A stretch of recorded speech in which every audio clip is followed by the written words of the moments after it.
اللہ کے رسول صلی اللہ علیہ وآلہ وسلم کی ایک روایت صحیح البخاری کے اندر ہے، سیدنا مغیرہ بن شعبہ رضی اللہ تعالی عنہ سے، کنت مع النبی صلی اللہ علیہ وآلہ وسلم فی سفر فاہویت لانزع خفیہ فقال دعہما فانی ادخلتہما طاہرتین ومسح علیہما۔ وہ فرماتے ہیں کہ میں ایک سفر میں نبی کریم صلی اللہ علیہ وآلہ وسلم کے ساتھ تھا، میں نے وضو کے وقت چاہا کہ آپ صلی اللہ علیہ وآلہ وسلم کے موزوں کو اتاروں، آپ صلی اللہ علیہ وآلہ وسلم نے فرمایا انہیں رہنے دو، میں نے انہیں باوضو پہنا ہے، پھر آپ صلی اللہ علیہ وآلہ وسلم نے ان پر مسح کیا۔ یہ روایت صحیح البخاری 206 نمبر پہ موجود ہے، اور اس میں ایک لفظ استعمال ہوا ہے لأنزع خفہ، میں آپ کے موزے اتاروں۔ اب اس حدیث میں خفین کا لفظ استعمال ہوا ہے، ایک حدیث میں ترمذی کی جورب کا لفظ تساخین کا لفظ استعمال ہوا، اور ایک حدیث میں جورب کا لفظ استعمال ہوا ہے۔ خفین، تساخین یا جورب، یہ تین الفاظ ذخیرہ حدیث میں موجود ہیں۔ اختلاف اس بات پر ہے کہ خف جو موزہ جس کا ہم ترجمہ کرتے ہیں یہ چمڑے کا ہوتا ہے، روئی کا ہوتا ہے یا اون کا ہوتا ہے۔ سیدنا انس رضی اللہ تعالی عنہ سے ایک روایت ملتی ہے الاسماء والکنال الدولابی کی جو کتاب ہے اس کے اندر، ایک بندے نے سیدنا انس رضی اللہ تعالی عنہ کو دیکھا کہ وہ جوربین جس کو ہم کہتے ہیں جراب کے اوپر مسح کر رہے تھے، تو انہوں نے کہا آپ ان کے اوپر مسح کر رہے ہیں؟ ہاں میں ان کے اوپر مسح کر رہا ہوں۔ تو سیدنا انس رضی اللہ تعالی عنہ کا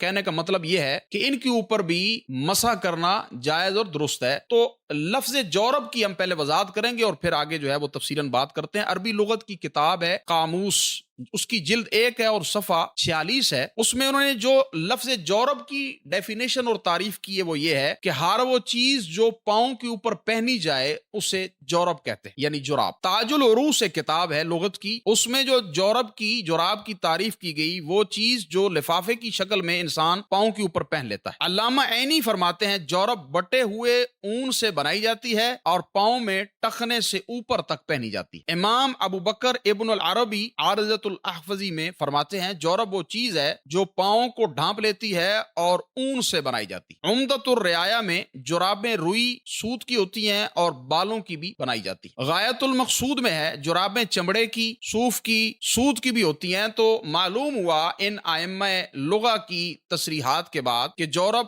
لفافے یا لباس کو کہتے ہیں، وہ لباس چمڑے کا بھی ہو سکتا ہے، وہ اون کا بھی ہو سکتا ہے، وہ روئی کا بھی ہو سکتا ہے، اور ہم اس پر مسح کر سکتے ہیں۔ تو جرابوں کے مسح کے حوالے سے ایک روایت جو ہے وہ صحیح ابو داؤد کے اندر ہے اور اس کا جو نمبر ہے وہ 146 ہے۔ امام حاکم نے مستدرک جلد 1 صفحہ 169 میں اور حافظ ذہبی نے اسے صحیح کہا ہے۔ وہ کیا ہے؟ سیدنا ثوبان رضی اللہ تعالیٰ عنہ فرماتے ہیں امرهم ان يمسحوا على العصائب والتساخین، رسول اللہ صلی اللہ علیہ وآلہ وسلم نے وضو کرتے وقت صحابہ کرام کو پگڑیوں اور جرابوں پر مسح کرنے کا حکم دیا ہے۔ تو صحابہ کرام جو ہے وہ جرابوں کے اوپر مسح کرتے تھے، وہ کچھ حوالے ہیں وہ آپ کے ساتھ میں شیئر کر دیتا ہوں۔ مصنف ابن ابی شیبہ جلد 1 صفحہ 199 اور حدیث نمبر ہے 1987، سیدنا عقبہ بن عمر ابو مسعود انصاری رضی اللہ تعالیٰ نے اپنی جرابوں کے اوپر مسح کیا، ٹھیک ہے، اور آپ نے اپنی جرابوں پر اور جوتوں پر جو ہے وہ جو چپل کے اندر موجود تھی، یہ سیدنا علی رضی اللہ تعالیٰ کے حوالے سے اثر موجود ہے مصنف ابن ابی شیبہ کے اندر 1986 نمبر پہ، یہ سیدنا علی رضی اللہ تعالیٰ نے جرابوں کے اوپر جو ہے وہ مسح کیا ہے۔ امام ابن حزم رحمہ اللہ نے المحلہ جلد 1 صفحہ 324 میں 12 صحابہ کرام کا ذکر کیا جو جرابوں کے اوپر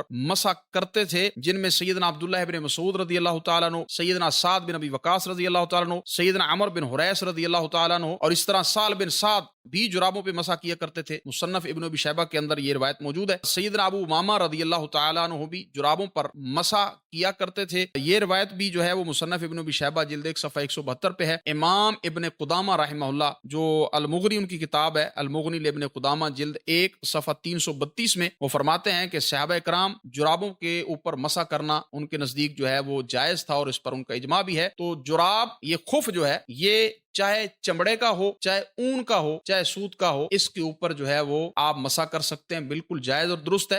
بعض ائمہ نے یہ موقف بھی اختیار کیا ہے کہ جراب موٹی ہونی چاہیے جس میں آپ آسانی کے ساتھ چل سکیں، لیکن یہ ایسی شرائط ہیں جن کا وجود کتاب و سنت سے نہیں ملتا، ایسی شرائط لگا کر دین کو مشکل نہ کریں۔ ہر وہ چیز جو آپ کے پاؤں کو ڈھانپ لے، وہ روئی کی ہو، وہ اون کی ہو، وہ چمڑے کی ہو، اور اس پہ اوپر انسان مسح کر لے تو اس کا جو مسح ہے بالکل بالکل درست ہے. شرط یہ ہے کہ آپ نے باوضو پہنا ہو. ہاں دوسرا موقف یہ ہے, یہ بھی آپ کے ذہن میں ہونا چاہیے کہ اگر آپ کے پاؤں کے اوپر موزہ نہیں ہے تو آپ نے پاؤں دھونے ہیں, پھر ان کے اوپر مسا نہیں کرنا, کیونکہ قرآن مجید میں پاؤں دھونے کا حکم ہے. غزوہ تبوک کے اندر صحابہ کرام نے آپ صلی اللہ علیہ وسلم کو دیکھا, آپ موضوع کے اوپر مسا کر رہے تھے. یہ نسائی کے اندر جو ہے یہ روایت موجود ہے کتاب طہارہ کے اندر. تو معلوم ہوا کہ جو وضو کی آیات ہے یہ 5 ہجری میں نازل ہوئی اور 9 ہجری میں آپ صلی اللہ علیہ وسلم نے موضوع کے اوپر مسا کیا. تو دلائل سے معلوم یہ ہوتا ہے کہ اگر آپ نے موزے نہیں پہنے ہوئے آپ پاؤں دھوئیں گے وضو میں, لیکن اگر آپ نے وضو کر کے موزے پہنے ہوئے ہیں اور آپ کا وضو ٹوٹ گیا تو پھر آپ نے اوپر جو ہے اس کے اوپر مسا کر لینا ہے. یہ جو مسافر ہے اس کے لیے 3 دن 3 راتیں ہیں, اور جو مقیم ہے اس کے لیے 1 دن اور 1 رات ہے. اللہ رب العزت سے دعا ہے اللہ رب العزت آپ کو مجھے صحیح معنوں میں دین کو سمجھنے اور اس پر عمل کرنے کی توفیق عطا فرمائے. وآخر دعوانا ان الحمد للہ رب العالمین.